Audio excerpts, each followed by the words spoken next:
നമസ്കാരം. റാഫ്റ്റർ ഫുട്ബോളിലേക്ക് എവർക്കും സ്വാഗതം. മാർക്കോസ് അക്യൂഞ്ഞയ്ക്ക് പകരം ഒരാളെ ഇപ്പോൾ അർജന്റീന ടീമിലേക്ക് ലയണൽ സ്കലോനി എടുത്തിട്ടുണ്ട്. പരിക്ക് പ്രശ്നമാകുന്നു അർജന്റീന ടീമിനും. ഗർനാച്ചോ പുറത്തായി, ഡിബാല പുറത്തായി, നിക്കോ ഗോൺസാലസ് പുറത്തായി, മാർക്കോസ് അക്യൂഞ്ഞ പുറത്തായി. അക്യൂഞ്ഞയ്ക്ക് പകരം ഡിഫൻസിലേക്ക് ഹൂലിയോ സോളറെ കൊണ്ടുവന്നിരിക്കുന്നു. ഇപ്പോൾ അർജന്റീൻ മാധ്യമമായിട്ടുള്ള TYC സ്പോർട്സ് ഇതിനെ വിശേഷിപ്പിക്കുന്നത് സർപ്രൈസിങ് കോളപ്പ് എന്നാണ്. സ്കലോനിയുടെ സർപ്രൈസിങ് ആയിട്ടുള്ളൊരു വിളിയാണ് ഹൂലിയോ സോളറിൻ്റെ കാര്യത്തിൽ സംഭവിച്ചിരിക്കുന്നത് എന്ന് അദ്ദേഹത്തെ സംബന്ധിച്ചിടത്തോളം ഇത് വളരെ അപ്രതീക്ഷിതമായിട്ടുള്ള ഒരു വിളി കൂടിയായിരുന്നു.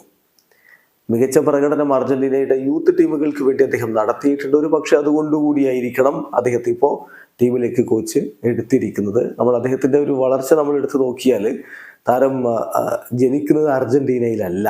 അതാണ് ഏറ്റവും ശ്രദ്ധേയമായിട്ടുള്ള കാര്യം. അദ്ദേഹം ജനിച്ചിട്ടുള്ളത് പരാഗ്വേയിലാണ്. പരാഗ്വേയിലെ അസെൻസിയണിൽ ജനിച്ചിട്ടുള്ള താരം പിന്നീട് വളരെ ചെറിയ പ്രായത്തിൽ തന്നെ അർജന്റീനയിലേക്ക് മൂവുകയായിരുന്നു. അദ്ദേഹത്തിൻ്റെ ഫാമിലിക്കൊപ്പം മൂവ് ചെയ്യുകയായിരുന്നു. അതിനുശേഷം അർജന്റീനയുടെ യൂത്ത് ടീമിന് വേണ്ടി അദ്ദേഹം കളിച്ചിട്ടുണ്ട്. കഴിഞ്ഞ ഒളിമ്പിക്സിൽ മിന്നും പ്രകടനമാണ് താരം നടത്തിയിട്ടുള്ളത്. ഒളിമ്പിക്സിലെ ആ പ്രകടനം കണ്ടിട്ട് യൂറോപ്യൻ വമ്പന്മാർ താരത്തിൽ കണ്ണുവെച്ചു. പ്രത്യേകിച്ച് ലിവർപൂൾ താരത്തെ സ്വന്തമാക്കാനുള്ള ശ്രമങ്ങൾ നടത്തുന്ന ഒരു കാഴ്ചയാണ് നമ്മൾ ആ ഘട്ടത്തിൽ കണ്ടത്. അതേസമയം താരം 2028 വരെ അർജന്റീൻ ക്ലബ്ബായിട്ടുള്ള ലാനൂസിൽ തന്നെ തുടരുന്നതിന് വേണ്ടിയിട്ടുള്ള ശ്രമങ്ങൾ, ആ ഒരു കാര്യങ്ങൾ മുന്നോട്ട് കൊണ്ടുപോകുന്നതാണ് തൊട്ടു പിന്നാലെ നമ്മൾ കണ്ടത്. എന്തായാലും അദ്ദേഹം അവിടെ തന്നെയാണ് ഇപ്പോഴും തുടരുന്നത്.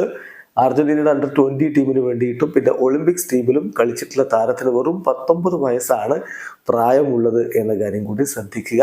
അവസരം ലഭിച്ചാൽ പൊളിച്ചെടുക്കാൻ കപ്പാസിറ്റിയുള്ള കളിക്കാരനാണ് ഹൂലിയോ സോളർ എന്നാണ് ഇപ്പോൾ അർജന്റീൻ മാധ്യമങ്ങളൊക്കെ വിശേഷിപ്പിക്കുന്നത്. ബോള് അദ്ദേഹത്തിൻ്റെ കയ്യിൽ കിട്ടുന്ന ഘട്ടത്തിൽ മുന്നേറ്റങ്ങൾ ഉണ്ടാക്കാൻ, ഡിഫൻസിൽ നിന്ന് മുന്നോട്ട് കയറി വന്ന് മുന്നേറ്റങ്ങൾ ഉണ്ടാക്കാൻ താരത്തിന് പ്രത്യേകം എടുക്കുന്നുണ്ട്. അത് ഒരു പക്ഷേ സ്കലോനി ഈ ഒരു ഇന്റർനാഷണൽ ബ്രേക്കിലെ മത്സരങ്ങളിൽ ഉപയോഗപ്പെടുത്താൻ ശ്രമിച്ചാൽ തീർച്ചയായിട്ടും അത് അർജന്റീന ആരാധകർക്ക് ഒരു വിരുന്നായിട്ട് മാറും. കാത്തിരിക്കാം ഹൂലിയോ സോളറുടെ പ്രകടനത്തിനായി. വീഡിയോ അവസാനിക്കുന്ന ഫുട്ബോൾ ലോകത്തെ കൂടുതൽ വിശേഷങ്ങളുമായി റാഫ്റ്റോക്സ് എത്താം.